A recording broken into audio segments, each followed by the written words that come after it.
जय माता दी। मैं सीता प्रजापत आ लेके आई हूँ नौ दुर्गा के 9 अध्याय 60 में। पहला है, एक समय की बात है कि संसार में प्रलय आ गई थी। चारों ओर पानी ही पानी नजर आता था। उस समय भगवान विष्णु की नाभि कमल में से उत्पत्ति हुई। उस कमल में से ब्रह्मा जी की उत्पत्ति हुई। इसके अतिरिक्त भगवान विष्णु के कानों में से कुछ मेल निकला। उस मेल में से मधु और केटभ नामक 2 राक्षस बने। मधु और केटभ ने जब चारों ओर देखा तो उनको ब्रह्मा जी के अतिरिक्त और कुछ दिखाई नहीं दिया। वे ब्रह्मा जी को देखकर उन्हें अपना भोजन बनाने के लिए दौड़े। तब ब्रह्मा जी ने भयभीत होकर भगवान विष्णु की स्तुति की।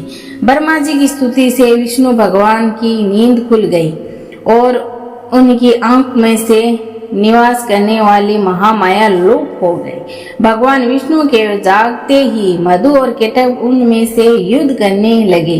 कहते हैं यह युद्ध 5000 वर्ष तक चलता रहा।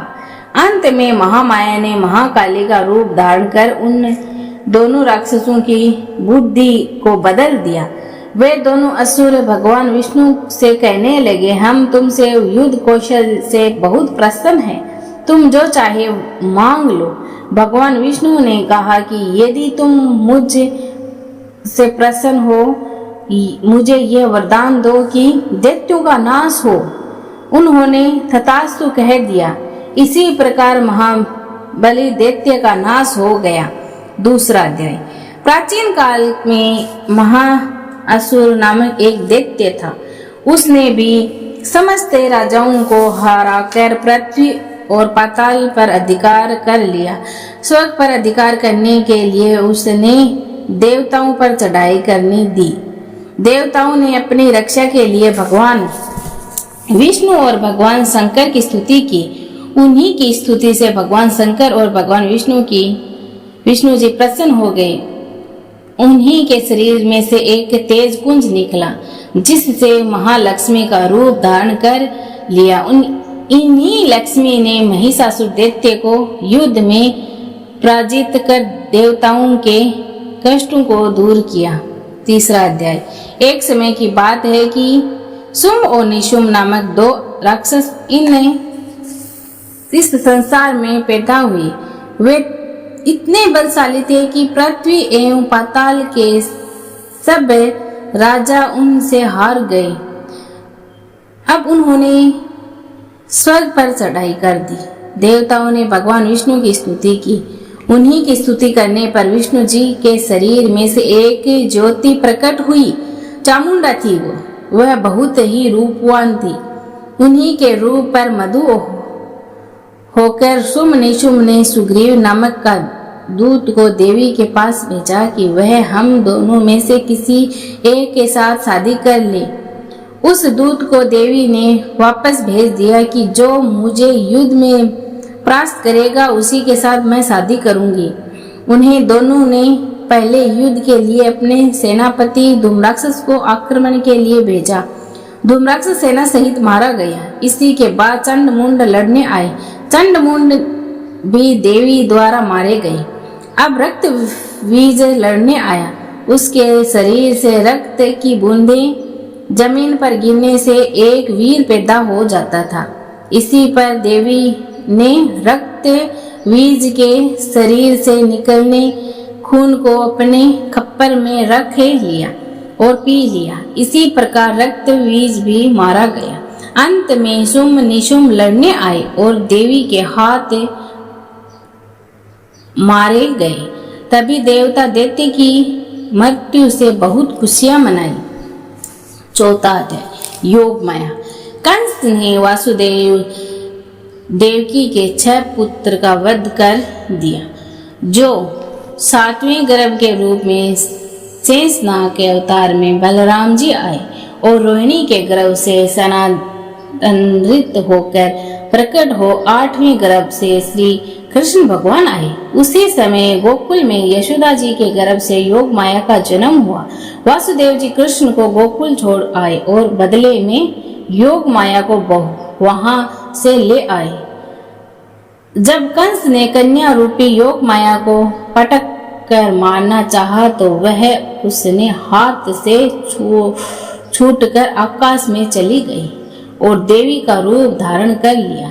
आगे चलकर इसी योग माया ने कृष्ण के हाथ योग विदा और महाविदा बनकर कंस से चारुण आदि शक्तिशाली असुर का संहार कराया।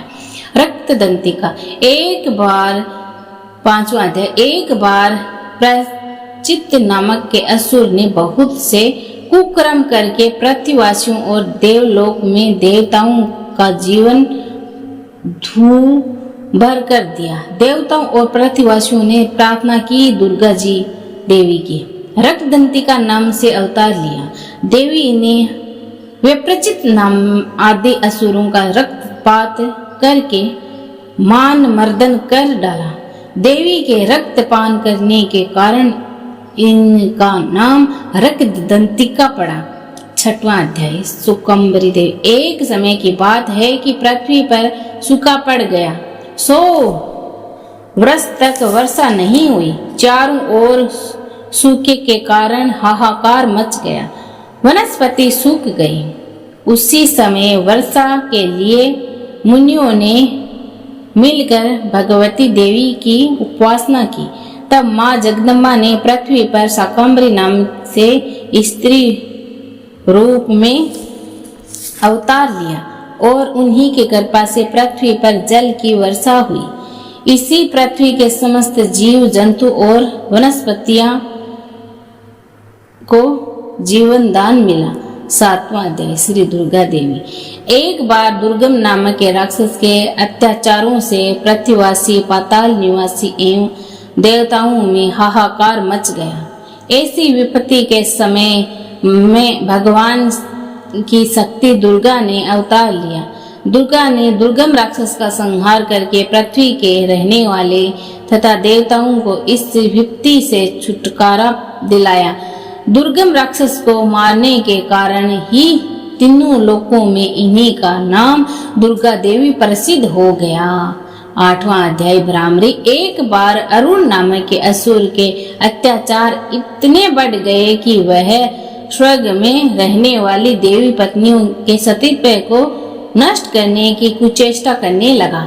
अपने सतीत्व की रक्षा के लिए देवी पत्नियों ने भंवरे का रूप धारण कर लिया और दुर्गा देवी जी से अपने सतीत्व की रक्षा के लिए प्रार्थना करने लगी। देवी पत्नियों ने दुखी जानकर उन्होंने उद्धार हेतु दुर्गा ने भ्रामरी का रूप धारण कर लिया। अरुण असुर को सेना सहित संहार कर डाला। मां ने उसका वध कर डाला। 9वां अध्याय। चंडिका। एक बार की बात है कि पृथ्वी लोक में चंड और मुंड नामक 2 राक्षस पैदा हुए। इन्हीं दोनों राक्षसों ने पृथ्वी लोक, पाताल लोक और देवलोक पर अपना अधिकार कर लिया।